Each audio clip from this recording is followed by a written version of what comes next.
अध्याय 241 कीड़ों का खात्मा। कीड़ों का खात्मा। काली रात के साए में हवा की गूंज किसी दूसरी दुनिया की उच्च आवृत्ति वाली चीख की तरह गूंज रही थी, जो रीढ़ में सिहरन पैदा कर रही थी। दूर जंगल में धुंध के बीच एक विशाल आकृति डरावनी स्थिति में खड़ी थी। यह एक असंतुलित मानव रूपी मशीन जैसा दिख रहा था, जिसके पैर अप्राकृतिक रूप से सीधे थे और सिर गोल व खोखला था। उसके आसपास कोई संदर्भ बिंदु नहीं थे, फिर भी पूरी तरह स्थिर खड़े होने के बावजूद राघव को तुरंत एक भयावह डर का एहसास हुआ। अकथनीय, अजीब और विभत्स। सब लोग 11 बजे की दिशा पर नजर रखें। राघव ने तुरंत अपना ध्यान केंद्रित किया और चैनल पर निर्देश दिया। क्षण भर में काफिले की हर निगाह उस दिशा की ओर मुड़ गई। एक ड्रोन ऊपर उठा और उसके कैमरे ने तेजी से जूम किया।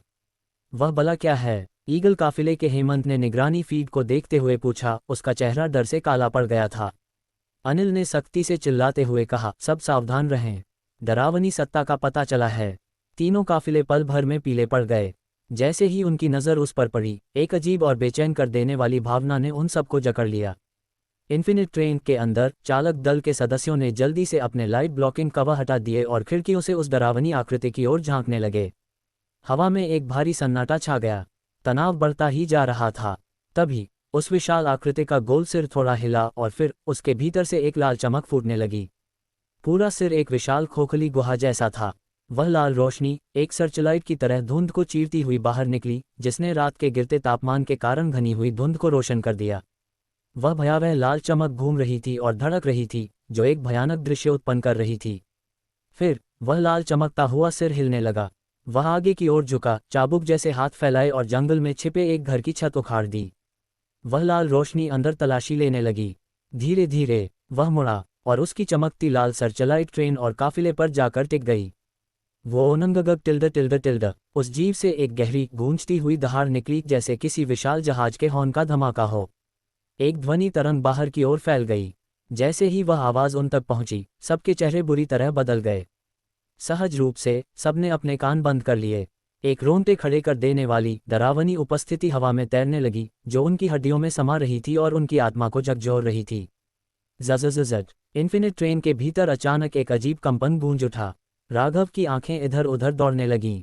वह आवाज कैसी है? मुझे नहीं पता। लगता है कि वह वहां से आ रही है। पूनम ने कार नंबर 1 की ओर इशारा किया।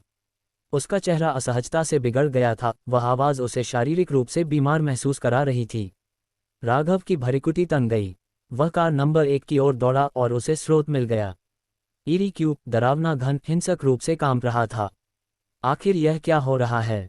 उसने क्यूब को पकड़ा। जवाब में मैकेनिकल हॉट सक्रिय हो गया। तुरंत एक टिमटिमाती हुई होलोग्राफिक स्क्रीन सामने आई।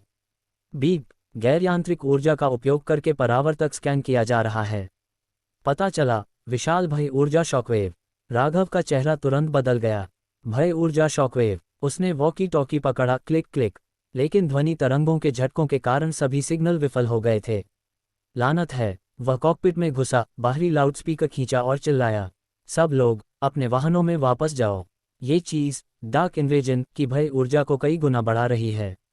अहह। जैसे ही राघव की आवाज ट्रेन के बाहरी स्पीकरों से गूंजी, ईगल काफिले के एक घायल मध्यम आयु वर्ग के व्यक्ति ने अचानक एक चीख मारी।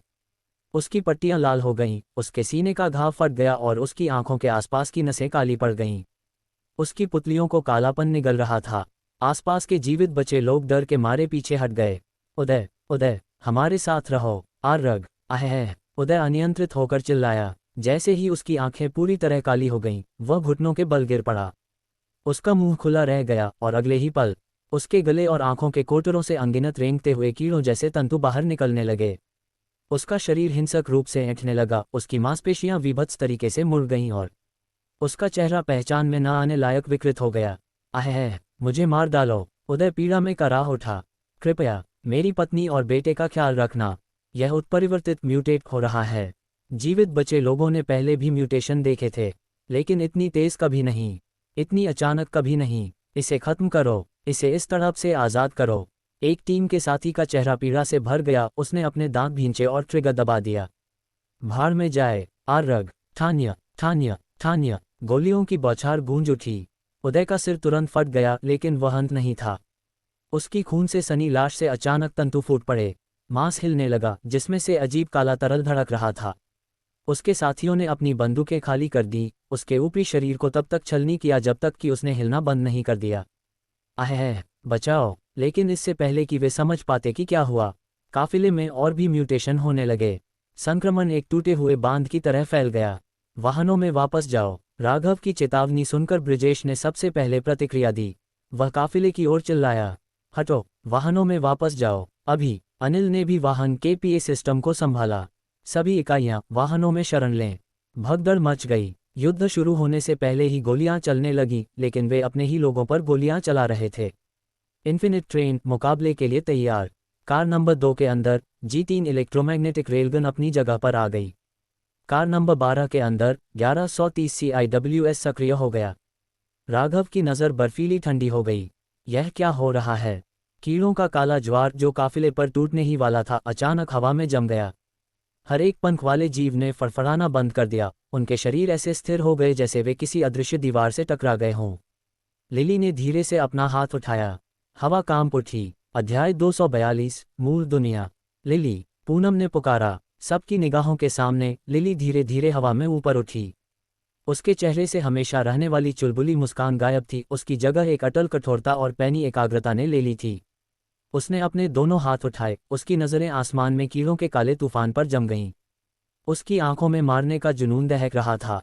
सब लोग अड़ लें। अचानक कम्युनिकेटर पर राघव की आवाज़ गूंजी। लिली ने एक लंबी सांस छोड़ी। फिर हवा में ही उसने अपनी मुट्ठियां भींच लीं। घर्र। हवा में एक धीमी गूंज पैदा हुई। उसके सीने के पास एक लगभग अदृश्य गोलाकार अवरोध बैरियर बना जो तेजी से अंदर की ओर सिमटने लगा।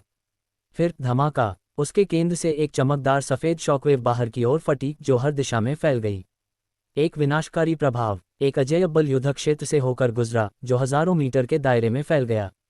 जमीन कांप उठी। आसमान मत उठा। उस तूफान जैसी लहर ने अपने रास्ते में आने वाली हर चीज को नेस्तनाबूद कर दिया। जमीन और हवा में कीड़ों का झुंड तुरंत तितर-बितर हो गया। तूफान में धूल की तरह चिथड़े चिथड़े होकर उड़ गया। जो लोग सबसे करीब खड़े थे, राज, सौरभ, जुबिन और चिराग, वे लगभग उड़ ही गए थे। उन्हें जमीन पर झुककर मजबूती से पकड़ बनानी पड़ी। हवा की तेज लहरों ने लगभग ऑक्सीजन रहित निर्वात वैक्यूम पैदा कर दिया, जिससे हर कोई सांस लेने के लिए हौंफने लगा। हे भगवान, यह क्या था? ईगल काफिले के अंदर जीवित बचे लोग सदमे में चिल्लाए। क्या अभी कोई परमाणु विस्फोट हुआ है? बॉस, हम दोस्त हैं। अपनी ही टीम पर हमला मत करो। Friendly fire.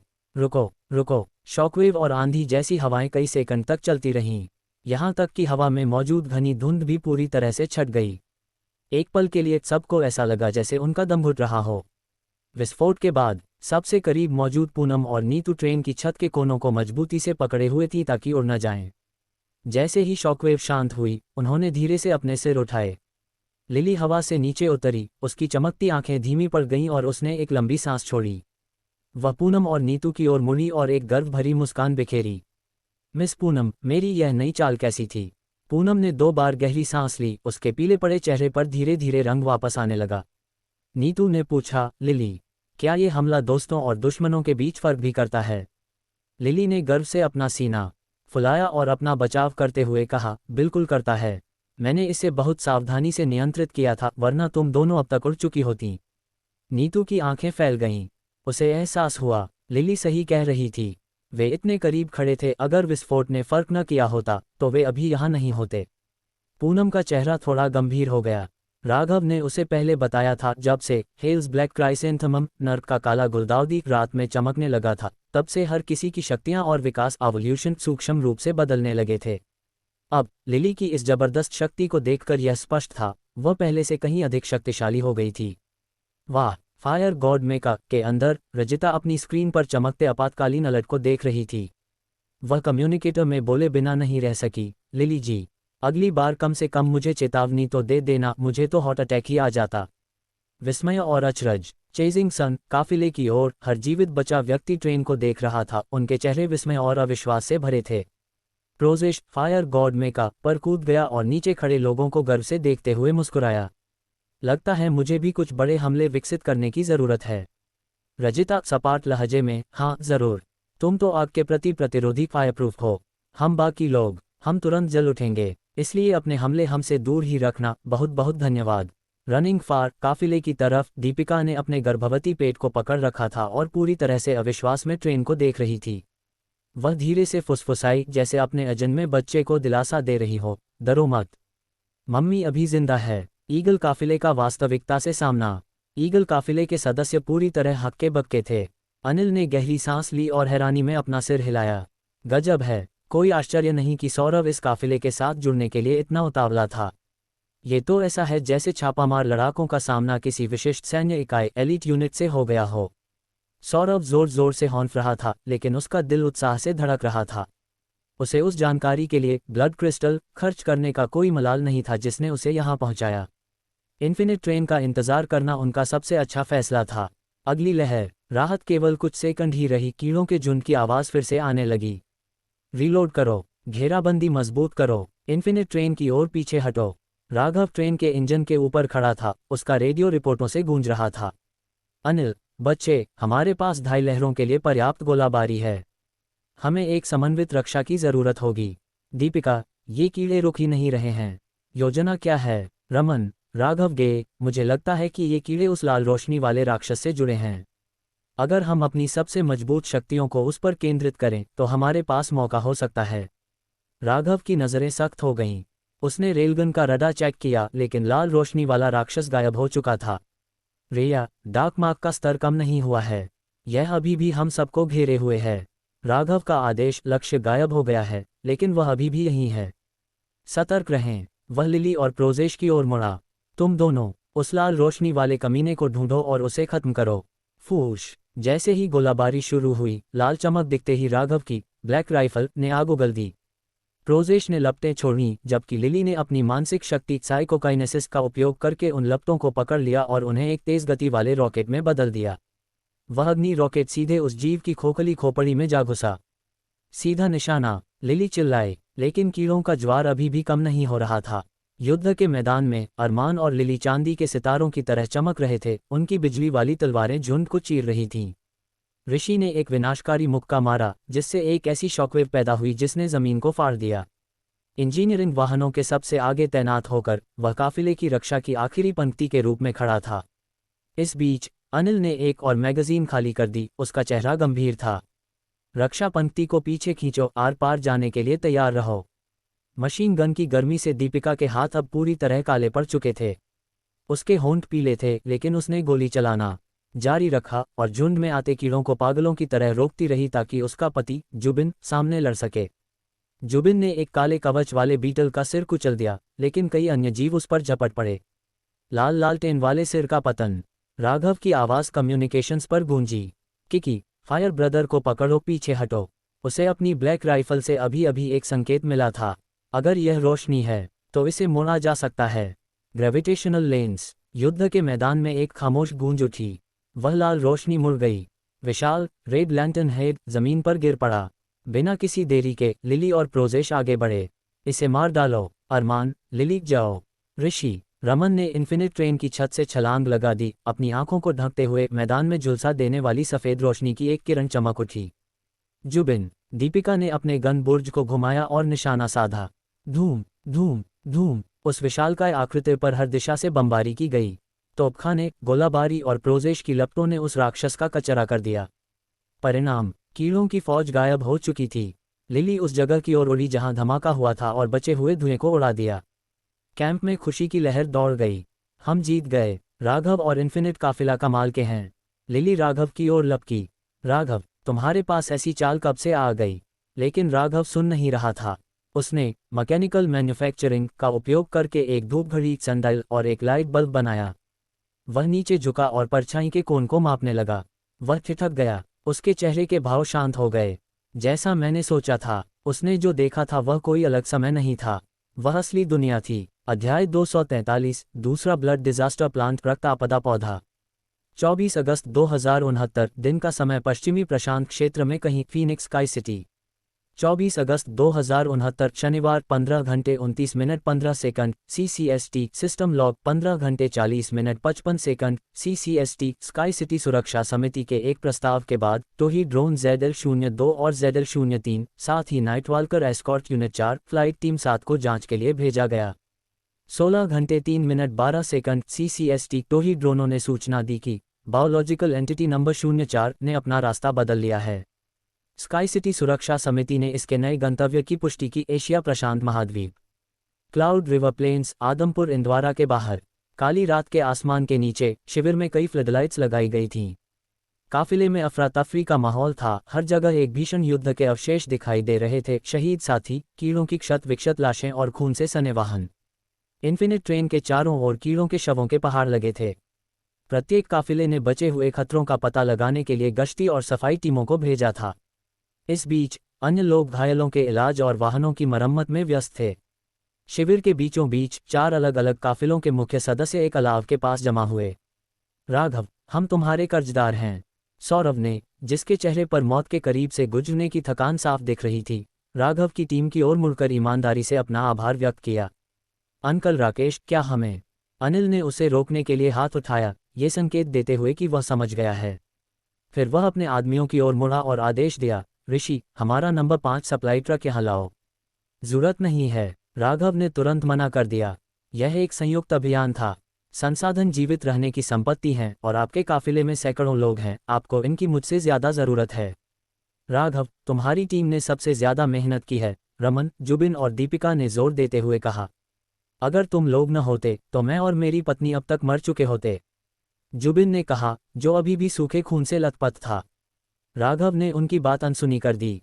उसने देखा कि इन तीनों काफिलों ने इन्फिनिट ट्रेन के चारों ओर एक सुरक्षा घेरा बनाया था और अपनी पूरी ताकत झोंक दी थी। वह उनका फायदा उठाने में कोई दिलचस्पी नहीं रखता था। ठंडी हवाएं चल रही हैं, जल्द ही बर्फीला तूफान आने वाला है, राघव ने चेतावनी दी। इसे आपसी सहायता समझें, उसने डार्क मार्क अंधेरे निशान पर अपनी टिप्पणियां साझा की। तो आप कह रहे हैं कि अगर हम राक्षस के क्षेत्र के अंदर हैं तो हम वास्तव में उसे मार सकते हैं? दीपिका ने अपने थोड़े उभरे हुए पेट को सहलाया, उसका चेहरा चिंता से भरा था। रमन ने सिर हिलाया, तार्किक रूप से राघव जो कह रहा है वह सही है। अनिल ने अपनी जांघ थपथपाई, अगर निशान लग गया है तो लग गया है, सवाल सिर्फ यह है कि कब भागना है और कब नहीं। राघव ने समूह को देखा, उसने अपना विषय बदलकर उनके रास्ते की ओर कर दिया। आप युवानिकों से अल्मोड़ा की पश्चिमी पर्वत श्रृंखला के मुख्य मार्ग से जा रहे हैं, है न?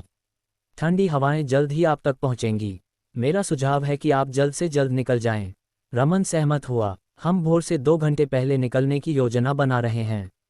कल दिन का उजाला सुबह 11:25 बजे होना चाहिए, लेकिन शाम के 6:20 बजे तक ही हो सकती है। 7 घंटे से भी कम उजाला। अनिल ने भरीकुटी से कुड़ी। राघव खड़ा हो गया, हर कोई थक गया है। रात के पहरेदारों को बदलें और सुनिश्चित करें कि हर किसी के पास खाना और पानी हो। कड़क। राघव ने अपना कम्युनिकेटर दबाया। कुछ ही क्षणों बाद राज और इन्फिनिट ट्रेन के कुछ सदस्य गोला बारूद के कई बक्से लेकर आए। राघव, यह क्या है? सौरभ दंग रह गया। गोला बारूद, आज रात आपने अपना ज्यादातर स्टॉक खत्म कर दिया है। हमारे पास अतिरिक्त है तो इसे रख लीजिए। नहीं, हम इसे स्वीकार नहीं कर सकते। दीपिका झटके से खड़ी हो गई। अब और बहस नहीं, राघव की आवाज सख्त थी। इसी समय अनिल आगे आया और एक अलग बक्सा खोला। उसके भीतर एक बेलनाकार कंटेनर था, उसमें काले रंग की टहनी जैसी सामग्री का एक समूह था। अनिल ने एक तंत्र सक्रिय किया और एक बैंगनी नीली चमक जल उठी। यह एक पौधा था। राघव का चेहरा कठोर हो गया। ब्लड स्कर्ज फ्लोरा, अनिल ने बताया, हमें यह एक शोध काफिले के मलबे में मिला था। फेडरेशन ने इसे खरीदने के लिए ऊंची कीमत की पेशकश की थी, लेकिन हमने मना कर दिया। उन फेडरेशन के कुत्तों के साथ कौन काम करेगा? अनिल ने नफरत से कहा। हो सकता है कि हम इसे जिलिन तक न पहुंचा सकें। इसके बजाय क्यों न ये हम तुम्हें दे दें? इसे सद्भावना के प्रतीक के रूप में स्वीकार करो। राघव इसका महत्व समझ गया। ठीक है, मैं इसे स्वीकार करता हूँ। बदले में मैं तुम्हें कुछ अतिरिक्त हथियार दूंगा। मैं यह नहीं सुनना चाहता कि तुम भोर से पहले ही मर गए, राघव ने तेज आवाज में कहा। जल्द ही 4 रोरर के 23 इलेक्ट्रिक गैटलिंग गन, 3 थंडरस्टॉर्म, एक grenade launcher, 12 M556 light machine gun और भारी मात्रा में गोला बारूद उतारा गया। अनिल ने विस्मय में सीटी बजाई। राघव, क्या तुम हमें अपना पूरा भंडार दे रहे हो? चिंता मत करो, हमारे पास और भी है, राघव ने जवाब दिया। काफिले के सदस्य खुशी से झूम उठे। तनावपूर्ण माहौल हल्का हो गया। हम भोर से पहले निकल जाएंगे, राघव ने कहा। अगर किस्मत ने साथ दिया तो फिर से जाइलिन में मिलेंगे। धन्यवाद राघव, हम फिर से डॉन सेंटर में मिलेंगे, रमन ने जोड़ा। राघव दीपिका की ओर मुड़ा। तुम्हारे काफिले में बहुत सारे बच्चे हैं जिनका ख्याल रखना है। उन्हें सुरक्षित स्थान पर पहुंचाने पर ध्यान केंद्रित करो। जुबिन ने अपनी पत्नी के कंधे पर हाथ रखा। राघव, मैंने अपने जीवन में बहुत से लोगों की प्रशंसा नहीं की है। तुम उनमें से एक हो। यात्रा जारी है। बिग ईगल, चेजिंग सन और रनिंग फार काफिले जल्दी जल्दी पैकिंग करने लगे। एक बस में दीपिका बच्चों को खाना बांट रही थी। मम्मी दीपिका, ट्रेन बहुत कूल है, एक छोटी बच्ची ने उत्साह से कहा। इस बीच चेजिंग सन काफिले में रमन ने एक बैठक बुलाई। अरमान, लिली, तुम दोनों ने बहुत अच्छा काम किया। डैनी, उनके मूवमेंट डेटा का विश्लेषण करना सुनिश्चित करें। ऋषि, क्या तुम्हारी डस्ट वेव शक्ति में सुधार हुआ? युवक ऋषि ने अपना सिर खुजलाया। शायद थोड़ा सा। बिग ईगल काफिले में माहौल अभी भी गंभीर था। एक रिहायशी बोगी के अंदर सिस्टर रेणुका गर्म खाना बनाने में व्यस्त थीं। एक छोटा लड़का लगन से उनकी मदद कर रहा था। काफिले के 2 सदस्य पास आए। सिस्टर रेणुका, मैं समझ गई, उनकी आंखें लाल थीं। हम उन्हें उदय जैसा नहीं बनने दे सकते। दूसरी ओर सौरभ ने अनिल को संदेश भेजा। सौरभ, अंकल, हमने 6 लोग खो दिए, 13 घायल हैं। अनिल, नाम रिंकू को भेज दो, सुनिश्चित करो कि रिहायशी बोगी में उनके परिवारों का ख्याल रखा जाए। अनिल, बच्चों से कहो कि बर्फीले मैदानों को पार करने के बाद वे मुझसे बात कर सकते हैं। फिलहाल वे रसद लॉजिस्टिक्स में मदद करें। अध्याय 244, कोल्ड डार्क फंडामेंटल पार्टिकल्स शीत डार्क मूलकण। रात की हवाएं तेज गर्जना कर रही थीं क्योंकि एक्सट्रीम कोल्ड वोर्टेक्स अत्यधिक शीत भंवर एक विशाल क्षेत्र में फैल रहा था। आदमपुर इंदवारा के पास बर्फ के बारीक फाहे गिरने लगे थे। भीषण युद्ध के बाद शिविर में धीरे धीरे व्यवस्था वापस लौट रही थी। जो काफिला कभी अफरा तफरी में था, अब वह सन्नाटे में डूब रहा था। इन्फिनिट ट्रेन के अंदर रोशनी जगमगा रही थी। ओ ये छोटी बदमाश! कार नंबर 2 के अंदर लिली ने रजिता के गाल खींचते हुए उसे डांटा। तुम्हारी हिम्मत कैसे हुई मेरी या राघव की इजाजत के बिना मेकअप मेकर बाहर ले जाने की? काफी निडर हो गई हो तुम। मुझसे गलती हो गई। गलती हो गई लिली, कसम से मुझसे गलती हो गई टिल्डा। ठीक है, कोई बात नहीं, राघव ने सीधे तौर पर कहा। कीड़ों के झुंड ने हमें पूरी तरह घेर लिया था। उस स्थिति में मेका का उपयोग करना तर्कसंगत था। उसने रजिता की ओर देखा और जोड़ा, मैं आज रात कार नंबर 11 के दरवाजे में बदलाव कर दूंगा ताकि अगली बार तुम्हें बाहर निकलने के लिए मशक्कत न करनी पड़े। रजिता जल्दी से लिली की पकड़ से छूटी और उत्साह से सिर हिलाया। राघव जो कहेगा मैं वही करूंगी। युद्ध का आकलन। युद्ध की समीक्षा करने के लिए सभी मुख्य सदस्य कार नंबर 2 में एकत्र हुए। हमने इस क्षेत्र को सुरक्षित कर लिया है, किसी ने गौर किया। लेकिन कोल्ड वोर्टेक्स तेजी से फैल रहा है, हम यहाँ ज्यादा देर नहीं रुक सकते। पूनम ने अपनी लॉगबुक के पन्ने पलटे। आगे की पटरियां स्थिर नहीं हो सकती हैं। अगर हमें जल्दी निकलना है तो मेरा सुझाव है कि हम अन्य काफिलों की तरह सूर्योदय से पहले ही प्रस्थान करें। राघव ने सहमति जताई। ठीक है, आज रात हमें गोला बारूद का भंडार भी भरना होगा। युवान को पार करने के बाद हम परमा घास के मैदानों में प्रवेश करेंगे, एक खुला क्षेत्र जहां आपूर्ति का कोई भरोसेमंद ठिकाना नहीं है। राघव के पास बर्बाद करने के लिए समय नहीं था। रिया हेल्स ब्लैक क्राइसेंथमम लेकर आई। उसकी लाल चमक फीकी पड़ गई थी, केवल एक हल्की सी झिलमिलाहट बची थी। मेज पर वह चांदी का केस रखा था जिसमें बिग ईगल काफिले से लिया गया नया ब्लड स्कर्ज फ्लोरा था। उसके केंद्र में एक बैंगनी ऊर्जा प्रवाहित हो रही थी। रिया ने उसे उठाया। इसमें स्पेसिमेन नंबर 1 के साथ काफी समानताएं हैं। अगर यह एक नई नस्ल है तो इसके गुण अनोखे हो सकते हैं। उम्मीद है कि यह हमारे काम आएगा, राघव बुदबुदाया। पूनम ने बाहर खड़े अन्य काफिलों की ओर देखा। इस लड़ाई के बाद हमारे निशांत मार्ग तो साफ हो जाने चाहिए, लेकिन उनके, मैं पक्के तौर पर नहीं कह सकती। संदेह और विश्वास, क्या उन्हें हम पर विश्वास नहीं है? लिली ने भरीकुटी से कुड़ी। राघव ने सिर हिलाया। मैंने उन्हें चेतावनी दी थी, लेकिन डार्क मार्क की पुष्टि करने का कोई प्रत्यक्ष तरीका न होने के कारण वे तभी विश्वास करेंगे जब वे दोबारा खतरे में होंगे। रिया ने कंधे उचकाए। खैर, यह मानवीय स्वभाव है। अगर भागने से बचने की संभावना ज्यादा है तो लोग लड़ने का जोखिम उठाने के बजाय भागना ही चुनेंगे। कोई इनाम नहीं तो कोशिश करने की कोई वजह भी नहीं। राघव का चेहरा गंभीर हो गया। रिया ने बिल्कुल सही बात कही थी। एक बार जब हम जाइलन पहुंच जाएं, तो हमें फीनिक्स से आपूर्ति और खुफिया जानकारी हासिल करने की जरूरत है। वे डार्क मार्क के डेटा पर विश्वास करते हैं या नहीं, ये हमारे हाथ में नहीं है। प्रलय से परे एक सिद्धांत। रिया शोध के लिए पौधा ले जाने ही वाली थी कि राघव ने उसे रोक दिया। डायरेक्टर रिया, मुझे स्ट्रिंग थ्योरी के बारे में कुछ याद आ रहा है। क्या गुरुत्वाकर्षण ग्रेविटी की एकमात्र ऐसा मौलिक बल नहीं है जो विभिन्न आयामों डायमेंशंस से गुजर सकता है? रिया रुकी। मेरी विशेषज्ञता जीव विज्ञान में है, लेकिन स्ट्रिंग थ्योरी सैद्धांतिक भौतिकी का हिस्सा है। उसने समझाया कि कैसे ग्रेविटॉन उच्च आयामों के माध्यम से यात्रा कर सकते हैं। क्या तुम ये कह रहे हो कि डार्क टाइड्स एक ओवरलैपिंग आयाम है जो हमारी दुनिया पर हावी हो रहा है? लिली ने भ्रमित होकर अपना सिर झुकाया। क्या तुम लोग आखिर किस बारे में बात कर रहे हो? कोई अंदाजा नहीं, रजिता फुसफुसाई। राघव को इंटरस्टेलर फिल्म की याद आई। जब उसने अपने ग्रेविटी लेंस कौशल का उपयोग किया था तो उसने संक्षेप में दो दुनियाओं अंधेरे और प्रकाश को एक साथ लहरें मारते देखा था। सबसे महत्वपूर्ण बात यह थी कि उस दूसरी दुनिया ने एक खिंचाव पैदा किया था जिसने रेड लैंटर्न मॉन्स्टर को कुचल दिया था। आसमान से संकेत। अचानक रेडियो पर फीनिक्स के जाइलन आउटपोस्ट से एक प्रसारण गूंज उठा। उद्धरण चिन्ह ... फीनिक्स आधिकारिक तौर पर उन्हें स्नोव्राथस बर्फीले प्रेत का नाम देता है। वे बर्फ की परतों के नीचे छिपे रहते हैं और रात में उन्मत्त अवस्था में आ जाते हैं। इसके बाद एक और वैश्विक प्रसारण हुआ। नाइटवॉकर की आइस क्यूब न्यूट्रिनो ऑब्जर्वेटरी ने ईरी ब्लड क्रिस्टल्स से एक अनूठा ऊर्जा कण सफलतापूर्वक अलग कर लिया है। फीनिक्स ने आधिकारिक तौर पर इसे कोल्ड डार्क फंडामेंटल पार्टिकल नाम दिया है। नाइटवॉकर क्षमता वाले स्वयंसेवकों के साथ प्रयोगों ने क्षमता तरंग वृद्धि और जीन विकास के साथ इसके संबंध की पुष्टि की है। हे भगवान, रजिता बुदबुदाई। ऐसा लग रहा है जैसे जाइलन के पास के घास के मैदान पहले ही बर्फ के मैदान में बदल चुके हैं। पूनम ने राघव की ओर देखा। कुछ लोग कहते हैं कि भागना बेकार है, लेकिन ज्यादातर लोग भागना ही चुन रहे हैं।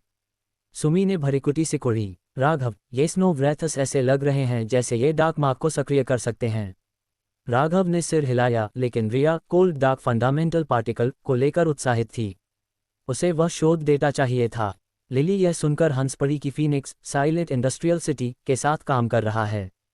ये साइलेंट सिटी है, मूनलाइट कंसोर्टियम द्वारा बनाया गया अपतटीय मोबाइल शहर। मैं हमेशा से वहां जाना चाहती थी। रात की तैयारी। लेवल 3 के डार्क मार्क आखिरकार हटने से चालक दल ने राहत महसूस की। पूनम और नीतू ने भोजन वितरित किया, जबकि राघव ने और अधिक रोरा के 23 गैटलिंग गन का निर्माण किया।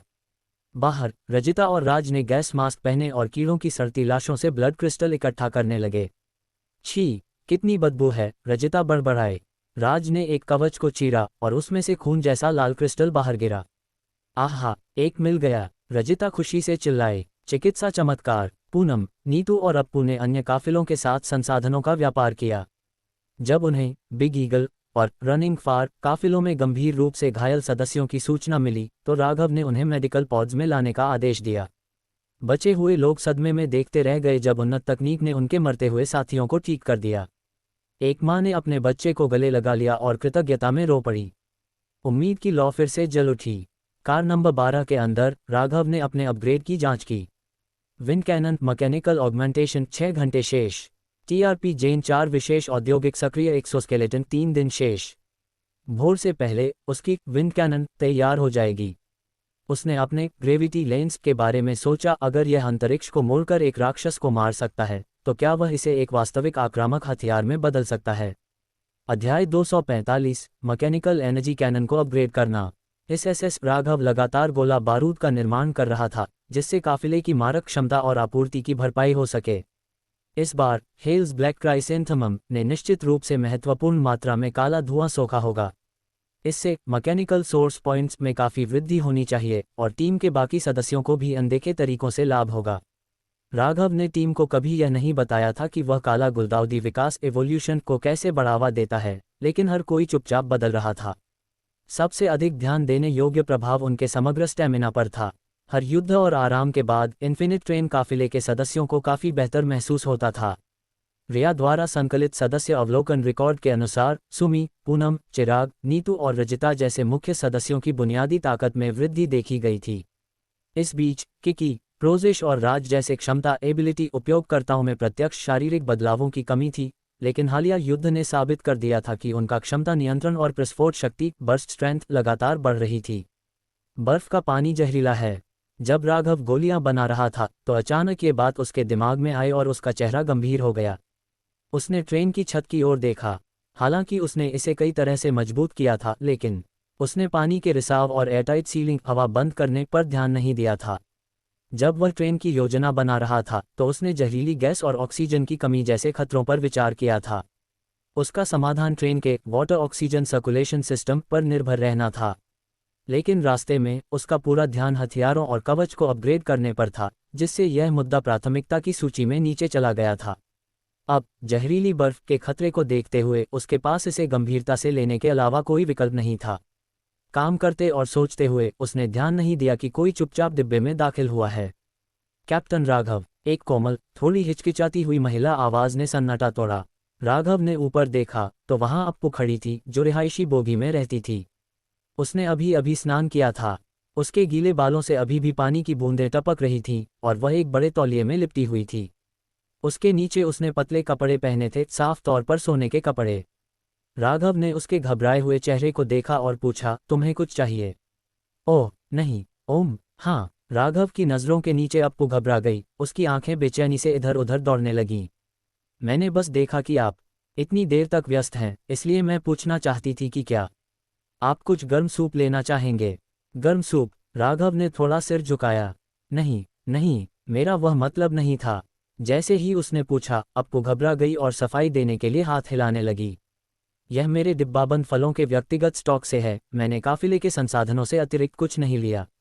अगर आप चाहें तो मैं आपके लिए कुछ बना सकती हूँ। रोशनी की चमक में उसका लाल चेहरा बेचैन लग रहा था। उसने अपना सिर झुकाया और बुदबुदाई, मैं काफ़ी अच्छा नाशपाती का सूप बनाती हूँ। ये पेट को गर्माहट देता है। अप्पू का शरीर सुडौल था और व्यवहार शांत। वह उस तरह की लड़की थी जो मुस्कुराती थी तो बहुत प्यारी लगती थी। काफिले में उसकी सबसे पटती थी।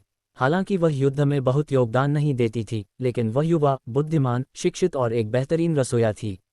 नीतू और पूनम के साथ वह अक्सर काफिले के दैनिक मामलों को संभालने में मदद करती थी। ठीक है, राघव ने कहा। उसने उसके लाल गालों और थोड़े अप्राकृतिक हाव भाव पर गौर किया। उसे काफी समय से आभास था कि वह उसे छिप छिप कर देखती है, लेकिन उसने न तो इसे स्वीकार किया और न ही अस्वीकार। इसके बजाय वह वापस गोलियां बनाने लगा। उसकी सहमति सुनकर अप्पू की आंखें चमक उठीं और उसने जल्दी से सिर हिलाया। ठीक है, कैप्टन राघव, आप यहीं रुकिए। फिर वह तेजी से मुड़ी और डाइनिंग कार की ओर दौड़ पड़ी। उसके कदम हल्के और फुर्तीले थे।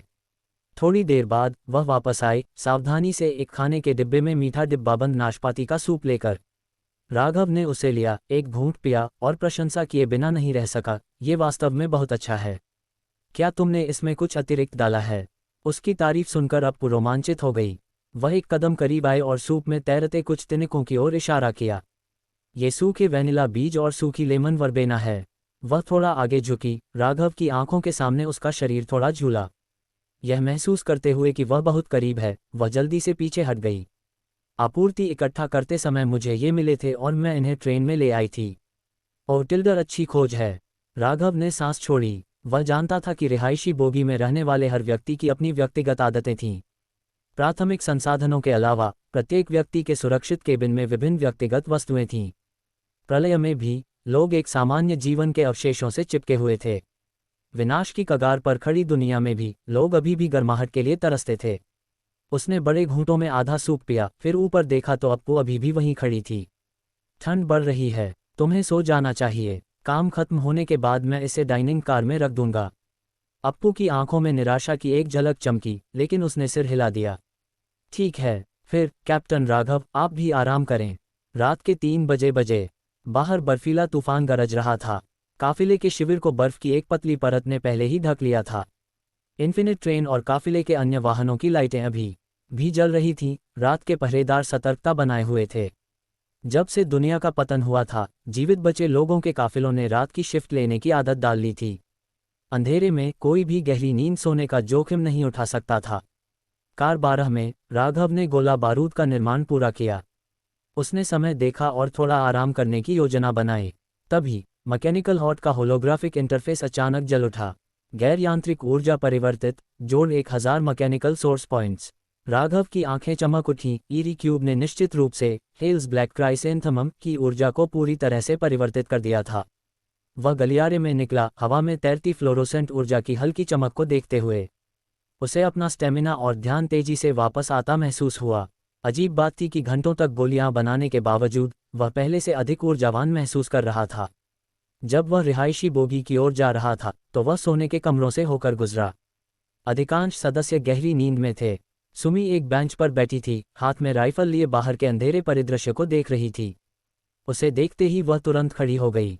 कैप्टन राघव, तुम्हें भी आराम करना चाहिए। राघव अक्सर उसे रात की शिफ्ट लेते हुए देखता था। अब हमारे पास पर्याप्त लोग हैं, तुम्हें अपनी ऊर्जा बचानी चाहिए। सुमी ने सिर हिलाया। मुझे इसकी आदत है। ये वास्तव में खतरनाक है कि इन्फिनिट ट्रेन पर हर कोई इतना सुरक्षित महसूस करता है। इसीलिए मैं रात में जागती हूँ, पहरा देते हुए मुझे बेहतर महसूस होता है। राघव ने सिर हिलाया। उसकी बात में दम था। ठीक है, बस शिफ्ट बदलते रहना। हम जल्द ही बर्फीले तूफान वाले क्षेत्रों में प्रवेश करेंगे। दिन के खतरे रात के खतरों से कम नहीं होंगे। समझ गई। सुमी ने उसे एक आत्मविश्वास भरी मुस्कान दी। कार 5 रात में राज पहरे पर था, जबकि प्रोजेश पहले से ही खर्राटे ले रहा था। राज एक बेंच पर बैठा अपनी स्टील स्लेयन ग्रेट स्वॉर्ड को लगातार धार दे रहा था। राज, जब से तुम्हारी क्षमता ब्लड चीक में विकसित हुई है, तुम्हारा स्टैमिना आसमान छू रहा है, राघव ने टिप्पणी की। राज मुस्कुराया। हाँ, ऐसा लगता है जैसे मुझे अब नींद की ज़रूरत ही नहीं है। तुम्हें अभी भी नींद की ज़रूरत है। राघव ने उस विशाल तलवार को देखा और आह भरी। मूल रूप से उसने राज को भारी गोलाबारी वाले सैनिक के रूप में रखा था, लेकिन उसकी ब्लड क्यूई क्षमता जागने के बाद वह नज़दीकी मुकाबले के लिए कहीं अधिक उपयुक्त लग रहा था। इसका मतलब था कि बख्तरबंद हथियार अब उसके लिए आदर्श नहीं थे। लगता है कि मुझे अब तुम्हारे हथियारों और गतिशीलता को बढ़ाने पर ध्यान देना होगा। हाँ, यह मानवता के लिए एक क्रांतिकारी खोज है। रिया ने अपना चश्मा ठीक किया। ये वायरोलॉजी के समान है। जब हम सफलतापूर्वक एक वायरस स्ट्रेन को अलग कर लेते हैं तो कम से कम हम उसकी वास्तविक प्रकृति को समझ पाते हैं। यह ऊर्जा, जो चेतना और शारीरिक रूप को बदल सकती है, अब केवल कोई अलौकिक रहस्य नहीं रह गई है। तुम अच्छे मूड में लग रही हो, राघव ने पूछा। विज्ञान के लिए? हाँ, रिया ने गंभीरता से उत्तर दिया। आदर्शवाद और ईश्वरीय सिद्धांत वैज्ञानिक प्रगति को कमजोर करते हैं। इसीलिए मुझे राहत मिली है कि जिसे लोग चमत्कारी विकास कहते हैं, उसकी एक ठोस वैज्ञानिक व्याख्या मिल गई है। राघव सिल्वर ड्रैगन 10,000 मिस्ट की ओर चला। रिया ने पास आकर कहा, ब्लड स्कर्ज फ्लोरा के गुण हमारी पिछली समझ से कहीं अधिक हैं। फीनिक्स संगठन और अन्य शोध समूह सक्रिय रूप से इनकी तलाश कर रहे हैं। हम भाग्यशाली हैं कि हमें इनमें से 2 मिल गए। तभी राघव चौंक गया। रिया उसकी नज़रों से ओझल हो गई थी। नीचे देखने पर उसे झटका लगा। वह नीचे झुककर उसके बेल्ट की ओर हाथ बढ़ा रही थी। रुको, तुम क्या कर रही हो? राघव ने झटके में पूछा। रिया का चेहरा थोड़ा लाल था। उसने शांति से उत्तर दिया, अभी काला गुलदाउदी ऊर्जा छोड़ रहा है और उसे बदल रहा है। इसके प्रभाव में इस ट्रेन में हर कोई किसी न किसी तरह के विकास से गुजर रहा है। इसीलिए मैं एक प्रयोग करना चाहती हूँ। उसने धीरे से अपनी नज़रें ऊपर उठाईं। उसकी अभिव्यक्ति जिज्ञासा से भरी थी। सवाल यह है, क्या ये विकास तब और तीव्र हो जाता है जब व्यक्ति उत्तेजित अवस्था में होता है?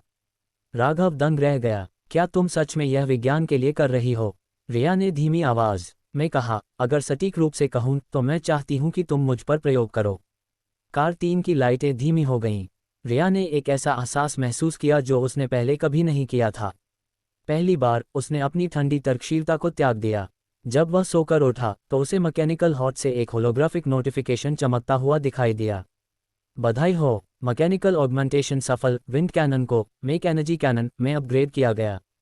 मेक एनर्जी कैनन आपकी उंगलियों से एक केंद्रित ऊर्जा किरण छोड़ता है जिसमें महत्वपूर्ण विनाशकारी शक्ति होती है। ये काम कर गया। राघव की आंखें आश्चर्य से फैल गईं। उसने झिझक के बिना आइस वॉल बर्फ की दीवार पर एक और मैकेनिकल ऑगमेंटेशन शुरू कर दिया। मैकेनिकल ऑगमेंटेशन प्रगति पर है। आइस वॉल शेष समय 1 दिन 19 घंटे 59 मिनट 59 सेकंड। ऊर्जा की रिकवरी के बाद राघव को लगा कि उसका स्टेमिना वापस आ गया है। वह मेक एनर्जी कैनन का परीक्षण करने और ये देखने के लिए बाहर निकला कि ईरी क्यूब द्वारा कितने अंक परिवर्तित किए गए हैं। कार 1 पर पहुंचकर उसने क्यूब को सक्रिय किया। गैर मैकेनिकल ऊर्जा परिवर्तित जोड़ 550 mechanical source points alert. Train के भीतर कोई भय आधारित खतरा नहीं मिला। डार्क एनर्जी घुसपैठ सफलतापूर्वक रोक दी गई। 550 अंक। राघव चकित रह गया। इस युद्ध से प्राप्त अंक पहले के जायंट पैरासाइट से भी अधिक थे। वर्तमान mechanical hot level LV.41690700। Raghav ने एक पैनल हटाकर बाहर सो रहे काफिले को देखा। उम्मीद है कि वे भी मजबूत होंगे। सुबह खामोश थी। बर्फीला तूफान जारी था और जमीन सफ़ेद चादर से ढकी हुई थी। सुबह के 6 बज रहे थे। राघव ट्रेन से नीचे उतरा। उसने अपना एक्सोसूट पहन रखा था। वह अंधेरे की ओर चल पड़ा। काफिले से पर्याप्त दूर जाकर उसने एक विशाल चट्टान की ओर निशाना साधा। जींग, उसकी उंगली से एक तीखी नीली ऊर्जा किरण निकली, जिसने हवा को चीरते हुए एक तीखी आवाज की।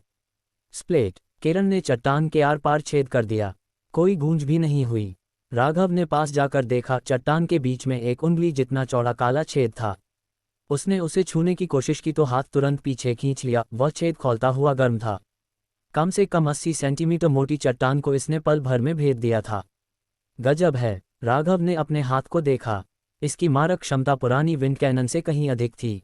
उसने इसका विश्लेषण किया। फायदे: अत्यधिक मारक क्षमता, उच्च गति। नुकसान: लगभग 1.5 सेकंड का चार्जिंग समय, केवल एक लक्ष्य पर हमला, उच्च ऊर्जा खपत। अनिवार्य रूप से उसकी मशीन गन अब तोप में बदल गई थी। सामान्य ज़ोंबी के खिलाफ ये कम कुशल हो सकती थी, लेकिन राघव के लिए अब वे खतरा नहीं थे। वापस अंदर जाने से पहले उसने एक मुट्ठी बर्फ उठाई। उसका चेहरा थोड़ा गंभीर हो गया। जहरीली बर्फ की अफवाहें। वह नहीं जानता था कि प्रदूषण कितना गंभीर है, लेकिन एक बात तय थी, उसे ट्रेन की सीलिंग को और मजबूत करना होगा। वह किसी भी कीमत पर जहरीली बर्फ के पिघले हुए पानी को ट्रेन के अंदर नहीं आने देगा। अध्याय 246, बर्फीले तूफान की ओर।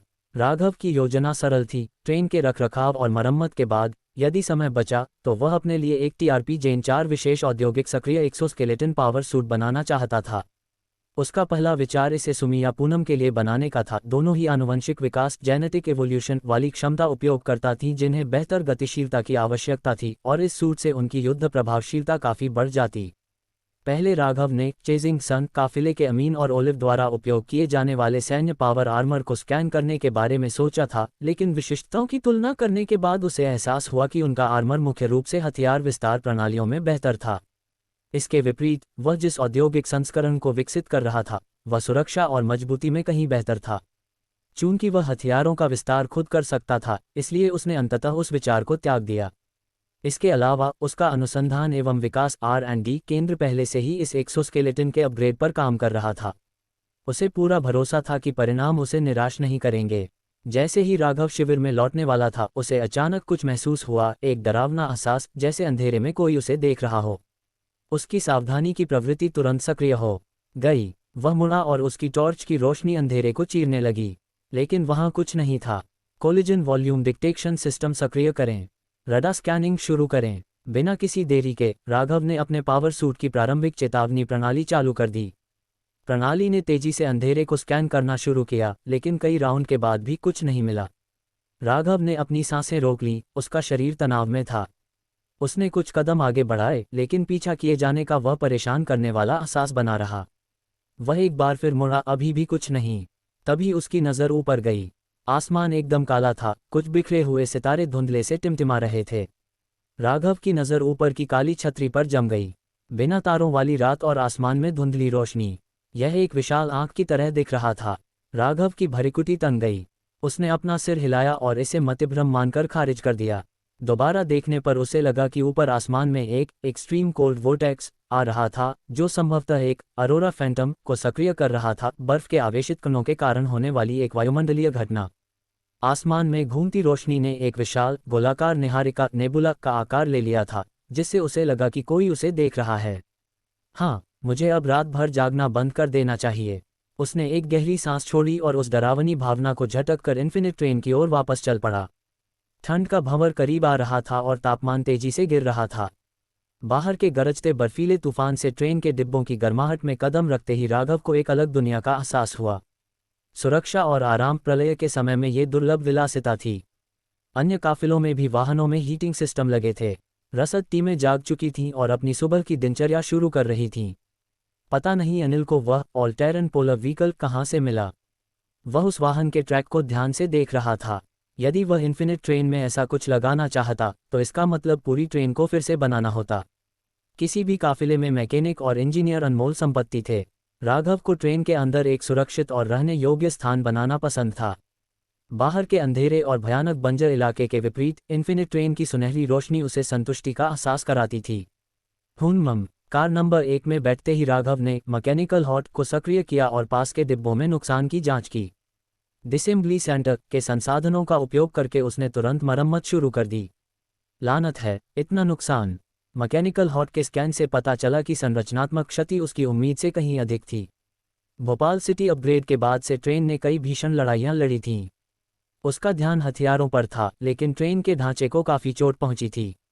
कड़क कड़क कड़क खामोश अंधेरे में इन्फिनिट ट्रेन चुपचाप खुद की मरम्मत कर रही थी, जैसे कोई जीवित जीव खुद को ठीक कर रहा हो।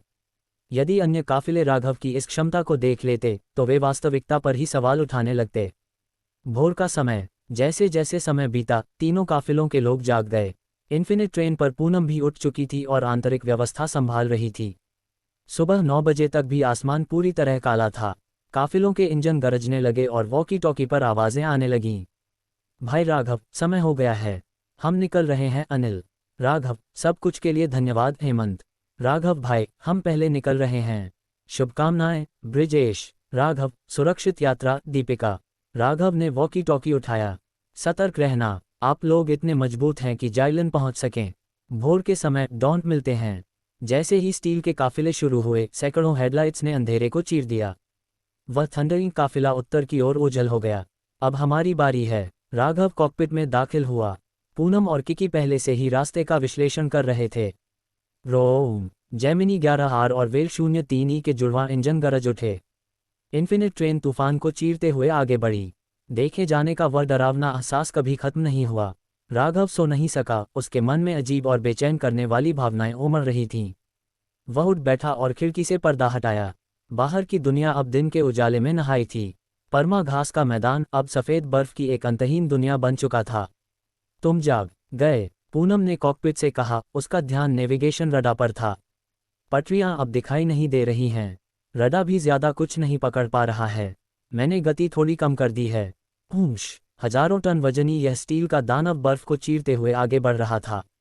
बाहर का तापमान -12 डिग्री सेल्सियस तक गिर गया था, जबकि अंदर आरामदायक 26 डिग्री सेल्सियस था। अचानक ईरी क्यूब ने एक आपातकालीन चेतावनी दी।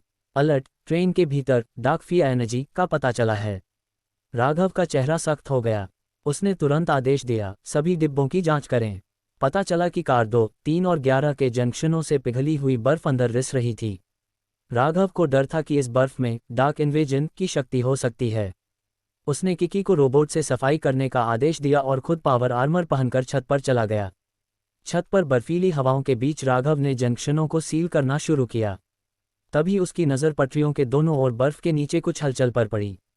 सब सतर्क रहें, बर्फ में हलचल है, ये स्नो व्रैथस हो सकते हैं।